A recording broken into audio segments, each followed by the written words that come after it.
तो class 11th index numbers, इसके अंदर हमारा पहली बात तो इंडेक्स नंबर का मतलब है कि जब भी हमें क्या करना है, दो चीज़ों के बीच में कंपैरिजन निकालना है तो हम यूज़ क्या करेंगे, इंडेक्स नंबर्स को यूज़ करेंगे। जैसे अगर मैंने बोला कि 2014 में मेरे पास जो मेरा ऑयल आता था, मस्टर्ड ऑयल था, उसका जो कॉस्ट था वो कितना था भाई, 100 रुपये, ठीक है। और अब वो 2024 में कितना हो गया, वो 150 हो गया। तो यानी कि अगर आप देख रहे हो कि 2014 में अगर वो 100 था और 2024 में वो 150 हुआ है, तो अगर हमें इनका कंपैरिजन चाहिए तो हम क्या करेंगे, इंडेक्स नंबर के थ्रू हम इसका एवरेज निकालेंगे कि कितना बढ़ा कितना नहीं बढ़ा, ठीक है। तो वो चीज़ निकालने के लिए हम इंडेक्स नंबर यूज़ करते हैं whenever we compare the things, okay. फिर एक चीज़ इसमें मैं ये बताना चाहती हूँ कि अगर आपको 2000 पिछले साल की बात हो रही है या कोई भी प्रीवियस ईयर्स की बात हो रही है, उनको हम क्या बोलते हैं, बेस ईयर। क्या बोलते हैं, जैसे अगर मैंने दो नंबर लिए 2014 2024, तो ये मेरा क्या कहलाएगा, बेस ईयर, ये मेरा क्या कहलाएगा, करंट ईयर, क्या, करंट ईयर, ठीक है। एंड उसके बाद इसको जो है हम लोग डिनोट करते हैं P0 से, और इसको जो है हम डिनोट करते हैं P1 से। ये मैंने इसलिए बता दिया, अभी काम आएगा ये, ठीक है। तो हम लोग शुरू करते हैं। सबसे पहले तो इसमें हम टाइप्स पढ़ेंगे। टाइप्स में सबसे पहले ये होलसेल प्राइस इंडेक्स, उसके बाद है आपका कंज्यूमर प्राइस इंडेक्स, यूजेस आएंगे इसके, इंडेक्स ऑफ इंडिविजुअल प्रोडक्शन आएगा, सिंपल एग्रीगेटिव मेथड, और उसके बाद आपका आएगा इन्फ्लेशन ऑफ इंडेक्स नंबर्स। यहाँ पे आपको सबसे पहले हम क्या पढ़ाएंगे, सिंपल एग्रीगेटिव मेथड।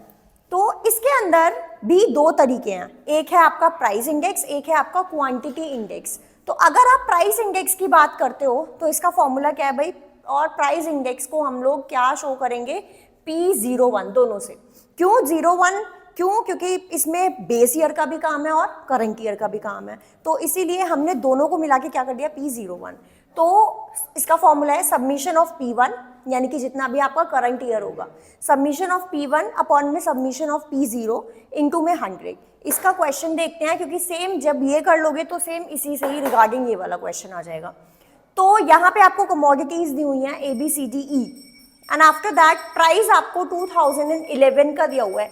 2011 यानी कि ये क्या हो गया, अब आपका ये हो गया आपका P0, क्योंकि 2011 एंड 2019, तो यानी कि ये बेस ईयर, ये करंट ईयर, तो ये हो गया आपका P1, ठीक है।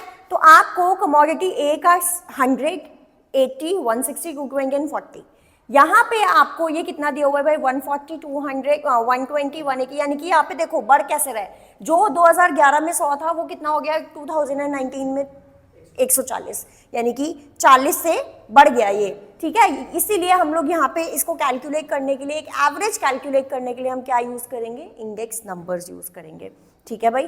तो अब आपको फॉर्मूला बड़ी आसानी से पता है। इसका क्वेश्चन कैसे आएगा, calculate price index bye simple aggregative method. अब आप कहोगे भाई आपने बताया कि इसमें तो दो मेथड हैं, क्योंकि मैंने बताया ना, एक इसका प्राइस इंडेक्स मेथड भी है और एक इसका क्वांटिटी इंडेक्स मेथड भी है, तो आपको ये इन चीजों से पता चलेगा, ठीक है। ये आपको क्या, अगर यहाँ पे देखो, अगर प्राइस की बात हो रही होगी तो आप क्या निकाल लोगे भाई, P0 और P1 दिया होगा तो आपको पता चल जाएगा कि प्राइस इंडेक्स की बात हो रही है। और वहीं अगर क्वांटिटीज दी होंगी, क्योंकि इसका क्या है क्वांटिटी इंडेक्स, अगर आपको क्वांटिटी की दी होगी, यहाँ पे P की जगह क्या हो जाएगा, Q0 हो जाएगा और Q1 हो जाएगा, तो क्वांटिटी में आप ये वाला मेथड लगाओगे। लेकिन क्यों आपको पता चल रहा है कि यहाँ पे प्राइस की बात हो रही है, इसलिए आप प्राइस इंडेक्स मेथड यूज कर रहे हो। आगे बात समझ में, कि अगर आपको सिर्फ, क्योंकि वो ये नहीं बोलेंगे कि सिंपल से कि आप प्राइस इंडेक्स से निकालो या क्वांटिटी इंडेक्स से निकालो, वो सिर्फ बोलेंगे सिंपल एग्रीगेटिव मेथड से आपको क्या निकालना है, प्राइस इंडेक्स निकालना है। तो वो अब आपके ऊपर है, आपको फॉर्मूला कौन सा यूज करना है। अगर आपको प्राइस दिया हुआ है तो आप ये वाला यूज करेंगे, अगर आपको क्वांटिटी दिया हुआ है तो आप ये वाला यूज करेंगे, ठीक है। तो मैं सिर्फ प्राइस का ही निकाल के दिखा देती हूँ, कि क्वांटिटी का तो फिर ईजी हो जाएगा, क्योंकि सेम ही मेथड है, ठीक है ना। चलो भाई, अब इसको हम क्या करते हैं, हमें फॉर्मूले में क्या चाहिए, submission of P1, submission of P0, तो आपको इन सब का सबमिशन चाहिए। जरा इसको कैलकुलेट करो, 100 और ये हो गया 300, 400 और यहाँ पे 5 और ये हो गया आपका 600, ठीक है। और यहाँ पे देखो भाई, ये हो गया आपका 0, 0, 0, 0 और 100, 2, 3 4 5 और यहाँ पे आ गया आपका 720। ठीक है, यही है आपका भी। ओके, अब हम इसको कैलकुलेट कर लेते हैं जरा। क्या आ जाएगा 720 अपॉन में 600 इंटू में 100। यहाँ पे आपके 20 से 20 कैंसिल आउट हो गए, 6 1 जा 6 और 6 2 जा और 0। तो ये आपका क्या आ गया भाई 120 आ गया। अगर आप एवरेज के प्राइस पे देखोगे, जो चीज़ अगर आपकी 100 रुपए की थी तो 2011 से लेके 2019 तक में उसमें 20% का क्या हो गया भाई इंक्रीमेंट हो गया है कि यहाँ पे प्राइसेस 20% के हिसाब से बढ़ चुके हैं।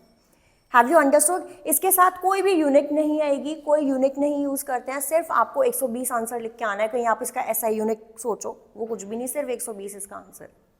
ठीक है, क्वांटिटी वाले पे बात आ जाए, सेम आ जाएगा, बस फॉर्मूले में यहाँ पे समीशन ऑफ P1 की जगह यहाँ पे क्या आ जाएगा summation of Q1 summation of Q0 into में 100। खत्म यहाँ पे ये टॉपिक।